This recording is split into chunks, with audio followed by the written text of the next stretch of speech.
ஸ்ரீமதே ராமானுஜாய நமக. ஸ்ரீமதே நிகமாந்த மகாதேசிகாய நமக. ஸ்ரீ பிரிதேவிதாய சமேத ஸ்ரீ தேவராய சுவாமி திருவடிகளுக்கு நமஸ்காரம். ஸ்ரீ பாகவத் உத்தமர்களுக்கு நமஸ்காரம். அடியன் இன்று மார்கழி மாதத்தின் 12ஆம் நாளான 12வது பாசுரத்தை பற்றி நாம் இப்பொழுது சேவிப்போம். மார்கழி மாதத்தின் திருப்பாவையில் 2 காட்சிகள் நிறைவு பெற்று 3ஆம் காட்சி நேற்றிலிருந்து ஆரம்பித்து விட்டது. இதில் 11லிருந்து 15 வரை ஐம்புலன்களை பற்றி குறிப்பிடுகிறார். செல்வோம். கனைத்திலங்கற்றெருமை கன்று கிணங்கி நினைத்து முளை வழியே நின்று பால் சோர நனைத்தில்லம் சேராக்கும் நற்செல்வன் தங்காய் பனித்தலை வீழ நின் வாசல் கடைப்பற்றி செனத்தினால் தென்னிலங்கை கோமானை செற்ற மனத்துக்கினியானை பாடவும் நீ வாய் திறவாய் இனிதான் எழுந்திராய் இதென்ன பேருறக்கம் அனைத்தில்லத்தாரும் அறிந்தேலோர் எம்பாவாய். நாம் இப்பாடலின் பதவுரையை பற்றி காண்போம். நற்செல்வன் என்று இவளுடைய அண்ணனை பற்றி பாசுரத்தில் குறிப்பிடுகிறார். கண்ணன் மாடுகள் மேய்க்க போகையில் இந்த இடையனின் தோளில் தன் கையை போட்டுக்கொண்டு போவான். இந்த பணிவிடைக்காக இந்த இடையன் தன்னுடைய கடமையான மாடு மேய்த்தல் போன்றவற்றை எல்லாம் துறந்து கண்ணனுக்காகவே இருந்து அதே தன்னுடைய செல்வமாக கொண்டான். அந்த நற்செல்வன் தங்காய் என்று அழைக்கிறாள். ராவணனை அழித்தவன் நம் எல்லாருடைய மனத்துக்கு இனிமையான ராமபிரானை பாட நீயும் எங்களுடன் சேர்வாய் என்று கூறுவதாக ஆண்டாள் அவர்கள் இப்பாசுரத்தில் நற்செல்வன் தங்காய் என்பதன் மூலம் நற்செல்வன் என்று இங்கு கோபிகளின் அண்ணனாக ஒரு புறமாகவும் லக்ஷ்மணனை குறிப்பிடுவதாகவும் ராமானுஜரனை பற்றி குறிப்பிடுவதாகவும் இவ்வாறெல்லாம் நற்செல்வன் தங்காய் என்ற நற்செல்வன் என்ற வரிக்கு பொருத்தத்தை குறிப்பிடுகிறார். இங்கு ராமபிரானை பற்றி இப்பாசுரத்தில் சிறப்பாக குறிப்பிடப்படுகிறது. கனைத்தலம் கற்றெருமை கன்றுக்கு இறங்கி, அதாவது இளமையான கன்றுகளுடைய எருமை தன் கன்றுக்காக இறங்கி அது தன் மடியில் வாய் வைக்காமலேயே வைத்ததாக நினைத்து கொண்டு பாலை சொரிந்து பொழிந்து வீட்டின் முகப்பொயில் ஆறாக பெருகும்படி தன் பாலையெல்லாம் சொரிந்து இல்லத்தை சேராக்குகின்றன. அத்தகைய இடையனின் தங்காய் என்று குறிப்பிடுகிறார்.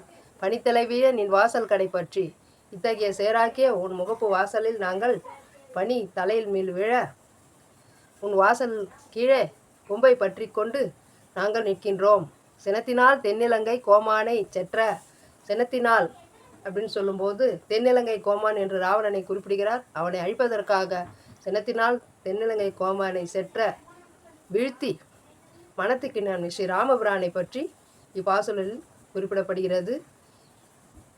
அப்படிப்பட்ட ராமபிரான் இங்கு அடியன் காஞ்சியில் வசிப்பதால் விஜயராக பெருமாள் ராமபிரானின் திவ்யசேஷங்களில் ஒருவராக திருப்புக்குழியில் வீற்றிருக்கிறார்.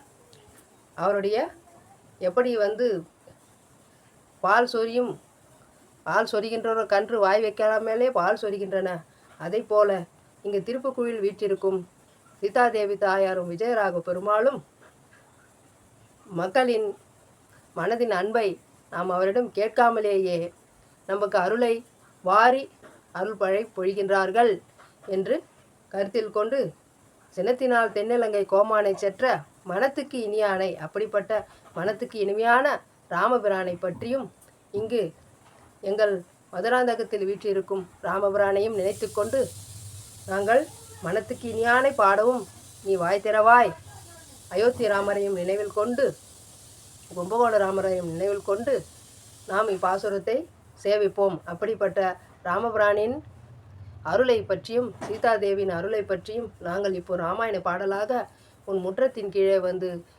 பாடிக்கொண்டிருக்கிறோம்.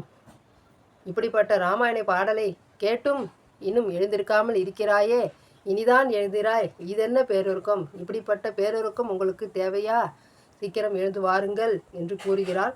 அனைத்து இல்லத்தாரும் நாங்கள் உன்னை இப்போது அழைப்பதை அனைத்து இல்லத்தாரும் அறிந்து கொண்டார்கள். ஆகையால் பெண்ணே, நற்செல்வன் தங்கையே, நீங்கள் சீக்கிரமாக எழுந்து கொள்வார் என்று ஆண்டாள் இப்பாசுரத்தில் 3வது காட்சியில் 2வது பாசுரமாக பெண்ணை எழுப்புவதாக இப்பாசுரத்தின் விளக்கம் அமைந்துள்ளது. நற்செல்வன் தங்காய் என்று குறிப்பிடும்போது ராமானுஜன் தங்கையாக ஆண்டாளையே நினைத்து கொண்டு பாடுவதாகவும் இப்பாடலின் உட்கருத்து அமைந்துள்ளது. இப்போ அரிய பெரும் செல்வமான இத்திருப்பாவியின் பாசுரங்களை நினைத்து நினைத்து தித்திக்க தித்திக்க ஒவ்வொரு வரிகளையும் அனுபவிப்போமானால் நாம் சொர்க்கத்தை அடைவதற்கான மேன்மையை இப்பூவுலகிலேயே பெற்ற நன்மையை பெற்றதாக கருதுகிறோம். இத்தகைய பாசுரங்களை நம்மை அருள்வதற்காக ஆண்டாள் அவர்களுக்கு நாம் நன்றியை செலுத்திக் கொண்டு ஸ்ரீ ஆண்டாள் திருவடிகளே சரணம். அடியேன் லதா பார்த்தசாரதி. வணக்கம்.